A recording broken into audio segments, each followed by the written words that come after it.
En aquest vídeo analitzarem la segona etapa de la transició espanyola, que va de l'any 1978 fins a l'any 1982.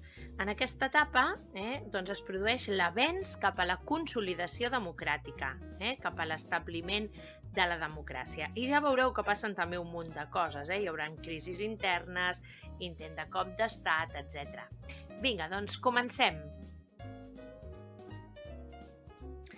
Un cop ja s'havia aprovat la Constitució espanyola de l'any 1978, que podeu trobar en el vídeo anterior a aquest, el dijous 1 de març de l'any 1979 es van celebrar a Espanya eleccions generals, o el que és el mateix, eleccions legislatives, que van portar al triomf, a la victòria de UCD, Unión de Centro Democrático, el partit liderat per Adolfo Suárez, que es va convertir de nou en el president del govern.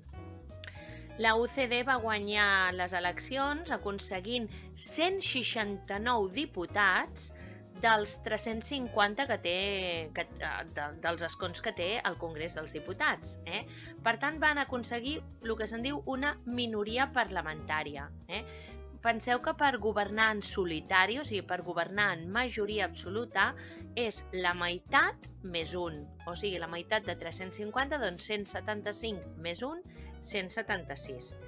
Per tant, amb 169 diputats, la UCD era el guanyador en minoria parlamentària. Seguit del PSOE, que en va guanyar o va treure 121 escons. I com a tercera força política, però a força distància, el Partit Comunista d'Espanya. Però aquest triomf electoral del partit d'Adolfo Suárez aviat es va veure entelat per una sèrie de problemes. El govern de la UCD va continuar amb les reformes que ja s'havien iniciat l'any 1977 a partir dels pactes de la Moncloa. Els recordeu? Que també els havíem explicat en el vídeo anterior, en la primera etapa de la transició, amb lleis com, per exemple, l'Estatut dels Treballadors, que es va fer l'any 1980. Altres problemes que va trobar el govern d'Adolfo Suárez va ser, per exemple, la crisi econòmica, que ja s'havia iniciat l'any 1973, amb la crisi del petroli, també la violència terrorista de grups com ETA o com el Grapo,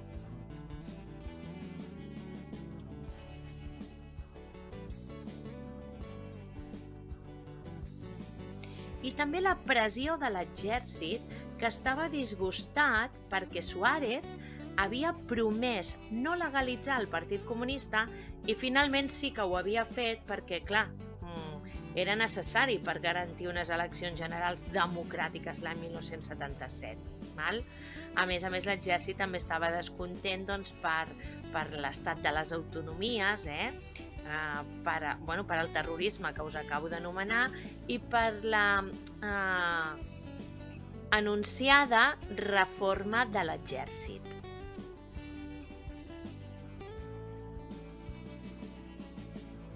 A tot això s'hi va sumar el fet que va haver una crisi interna dins del partit de la UCD, el partit que governava, perquè es van produir divisions internes en el partit i, a més, perquè la figura d'Adolfo Suárez va començar a ser discutida com el líder d'aquesta formació política.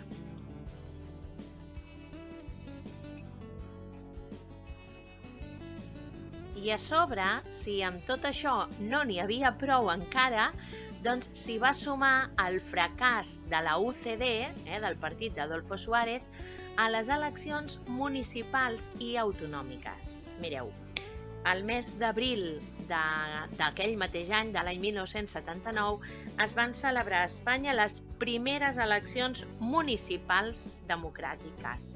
I a les grans o a les principals ciutats, com per exemple Madrid i Barcelona, les va guanyar la coalició formada per el PSOE, el Partido Socialista Obrero Espanyol, i el Partido Comunista d'Espanya.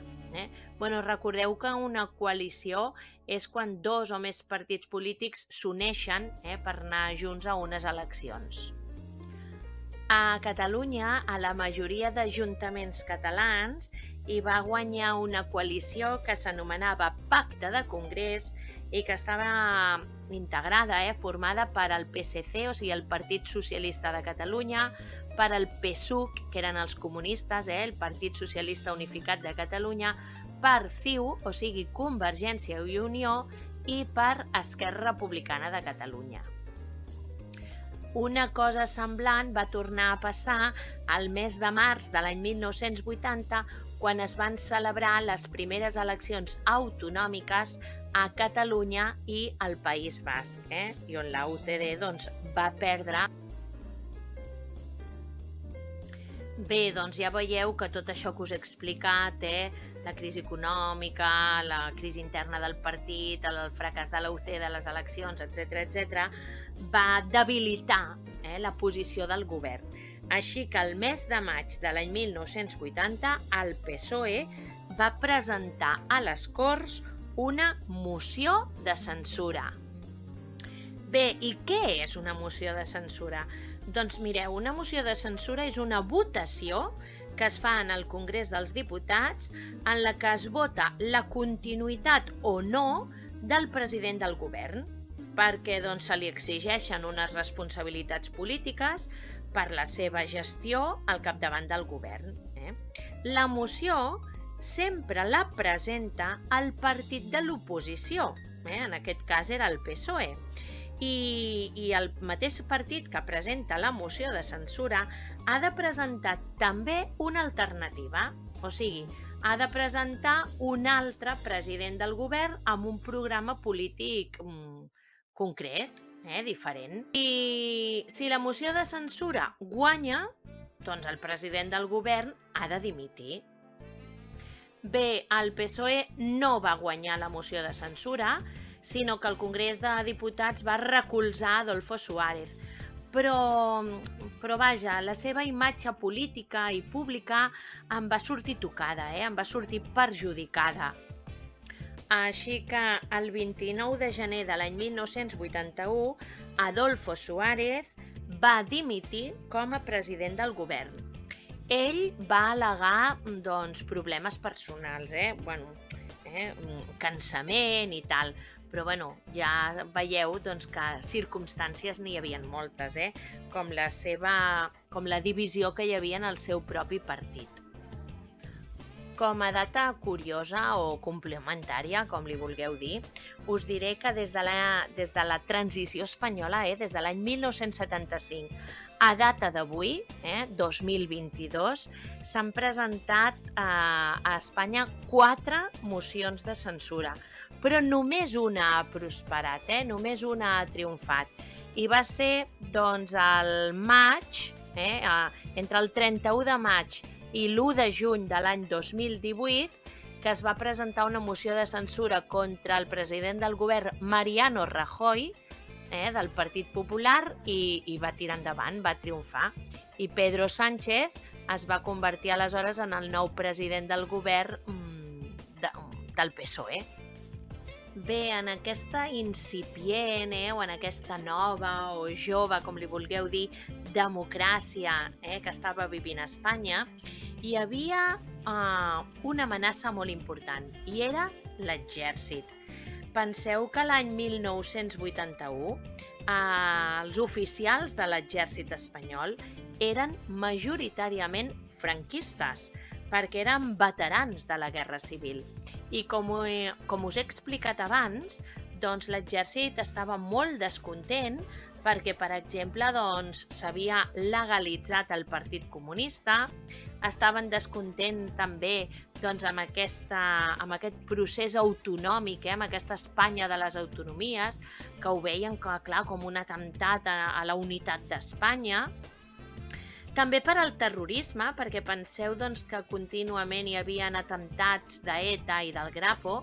Mireu, per posar-vos un exemple, una data, entre la mort de Franco i el 23 de febrer de l'any 1981, que és el que explicarem ara, ETA va assassinar unes 400 persones, la majoria d'elles guàrdies civils i militars. Bé, doncs tot això va provocar que el 23 de febrer de l'any 1981, el mateix dia que en el Congrés dels Diputats s'estava fent la votació per investir com a nou president a Leopoldo Calvo Sotelo, en substitució d'Adolfo Suárez, que havia dimitit, un grup de 200 guàrdies civils, comandats per el tinent coronel Antonio Tejero, va entrar a cops, o sigui, disparant trets, en la sala de l'hemicicle, o sigui, el Congrés dels Diputats. I van interrompre la votació, així per la força, i van segrestar els 350 diputats i els membres del govern, mentre disparaven amb les seves pistoles. Podeu veure imatges reals d'aquest dia, d'aquest fet a YouTube, perquè ho van gravar en directe les càmeres del Congrés. Mireu, com a cosa curiosa, també va passar a la història Antonio Tejero amb la seva famosa frase, la seva cèlebre frase, «Que se sienten, coño!» I si mai aneu al Congrés dels Diputats a Madrid, encara veureu els forats dels trets de bala, dels dispars, que encara es conserven a la paret i al sostre. Antonio Tejero va entrar al Congrés dels Diputats cridant «Por el rei!». En el vídeo anterior, en el de la primera part de la transició, us vaig explicar que Antonio Tejero, el tinent coronel de la Guàrdia Civil, ja havia estat condemnat a 7 mesos de presó l'any 1979 perquè ja havia participat en un intent de cop d'estat que es coneix amb el nom de l'Operació Galàxia. Bé, doncs mentre Antonio Tejero entrava disparant al Congrés dels Diputats amb els seus 200 guàrdies civils, al mateix temps el capità general de l'exèrcit Jaime Milans del Bosch declarava a València l'estat de guerra i treia els tancs i els soldats, les tropes, al carrer, amb la intenció d'acabar amb la democràcia i imposar un govern militar.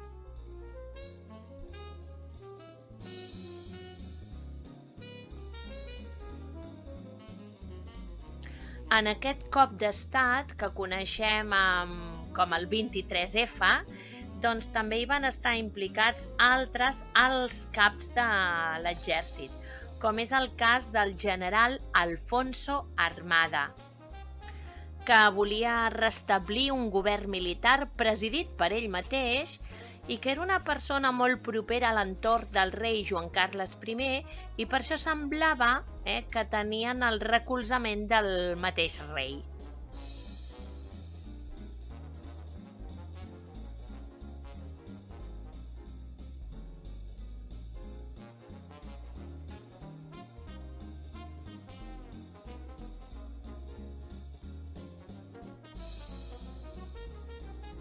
Bé, com ja us he dit, els objectius d'aquest cop d'estat eren, per una banda, aturar el procés democràtic, aquesta nova democràcia que estava naixent a Espanya, i, per una altra banda, posar l'exèrcit en el govern, instaurar un govern militar.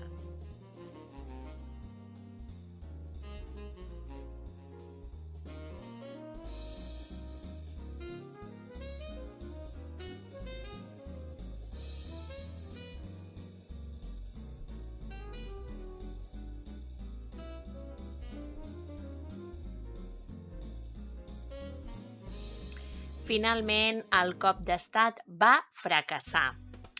El rei, Joan Carles I, apareixia a la 1 de la matinada a la televisió. Ja aleshores en aquell moment només existia televisió espanyola, la 1 que en diem ara, desautoritzant els sublevats, els insurrectes i donant el seu suport a la democràcia, al sistema constitucional.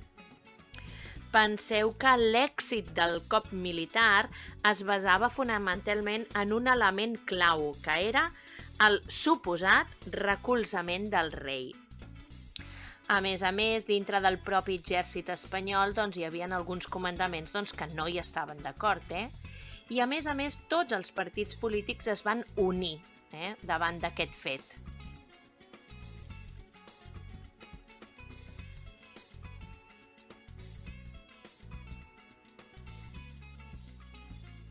Així que l'endemà al matí, el 24 de febrer de l'any 1981, aquests insurrectes, aquests sublevats, deposaven les armes, deposaven la seva actitud i abandonaven el Congrés dels Diputats.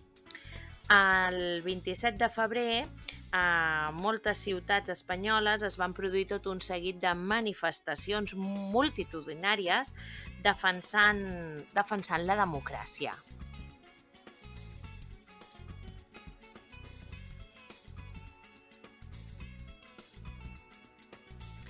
Dos dies després de l'intent de cop d'estat, finalment, Leopoldo Calvo Sotelo era investit nou president del govern del partit de la UCD. Però el seu govern seria molt curt, perquè s'iniciava el mes de febrer de l'any 1981 i s'acabaria l'octubre de l'any 1982, en moment en el que el PSOE guanyaria les eleccions i arribaria un nou president a Espanya, que seria Felipe González. Bé, anem a veure quines van ser les coses més importants que va fer aquest govern de Calvo Sotelo. El mes de juny de l'any 1981 s'assignava l'Acord Nacional d'Ocupació. Era un acord que signava el govern, la patronal COE i els sindicats majoritaris de la UGT i comissions obreres. Faig un parèntesis. Què és una patronal? Doncs una patronal és una organització que defensa els interessos dels empresaris, a diferència dels sindicats, que els sindicats són per defensar els interessos dels treballadors. Bé, la COE, las siglas significan Confederación Española de Organizaciones Empresariales. Era una patronal que s'havia format l'any 1977 sota la figura o presidència de Carles Ferrer Salat, català, i era la patronal més important. Bé, quin era l'objectiu d'aquest acord? L'objectiu era afavorir la creació de llocs de treball. I quines mesures es van prendre per aconseguir això? Mireu, les podem resumir en 3. La primera era revisar els sous dels treballadors, aplicant-los una pujada entre el 9 i 11% i actualitzar el salari mínim. La segona mesura era oferir subvencions estatals, o sigui, ajudes econòmiques als empresaris perquè contractessin a persones aturades i a gent jove. I per últim, que us en diré 4, mentida. La tercera seria la possibilitat de fer jubilacions anticipades i la última era regular les hores extraordinàries. El 22 de juny del mateix any 1981 s'aprovava la llei del divorci, que va portar molta polèmica amb l'Església i amb la gent de dreta, els partits de dreta. Bé, si recordeu, ja s'havia aprovat en època de la Segona República el divorci, però amb el franquisme això havia desaparegut, pel paper tan important que va jugar l'Església.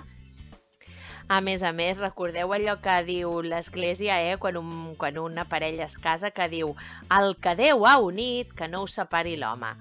Així, per això aquesta llei va resultar molt polèmica amb l'Església i aquesta llei, a més, va portar la mobilització de la dreta i també va problemes dintre de la UCD, la desintegració. Per exemple, va ser un dels motius per als quals el propi Adolfo Suárez va haver d'abandonar el seu partit, UCD, i va crear després un altre, que ja el comentarem, que es va dir CDS, Centro Democrático y Social.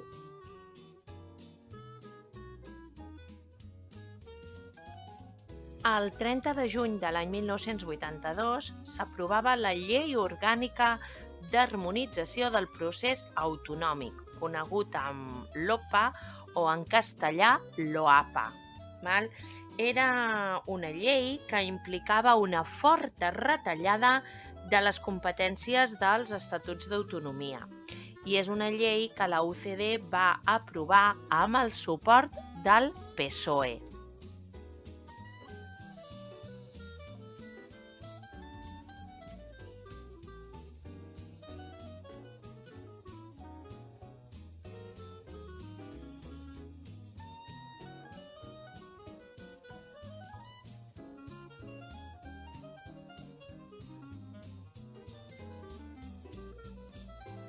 Una de les decisions més importants que va prendre el govern de la UCD de Calvo Sotelo va ser l'entrada, l'ingrés a l'OTAN, que es va fer efectiu el 30 de maig de l'any 1982, però que els partits d'esquerra hi van estar en contra. És més, el PSOE va dir que si guanyava les eleccions sotmetria aquesta llei a un referèndum, cosa que després ja veurem què farà.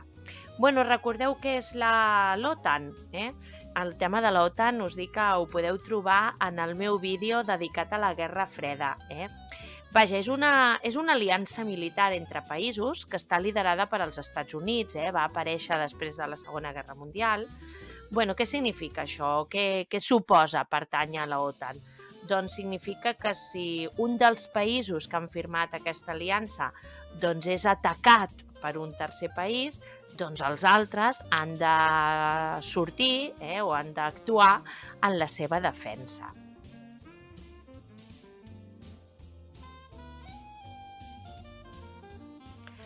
Calvo Sotelo no va aconseguir frenar o acabar amb la divisió dintre del seu partit, dintre de la UCD, i el mateix Adolfo Suárez va deixar el partit i va fundar el seu propi partit, que es deia Centro Democrático y Social, que va crear el mes de juliol de l'any 1982.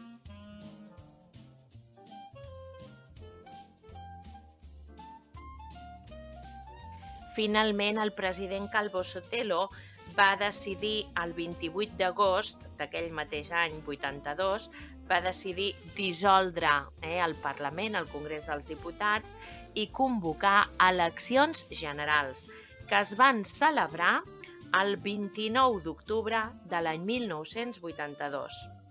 Aquelles eleccions les va guanyar el PSOE, el Partido Socialista Obrero Espanyol, amb més de 10 milions de vots, i Felipe González es va convertir en el nou president d'Espanya. S'acabava així una etapa en la història d'Espanya, l'etapa de la transició, i començava una etapa nova, una etapa de normalitat constitucional de la democràcia espanyola. Gràcies per seguir-me en aquest vídeo i us espero en el proper.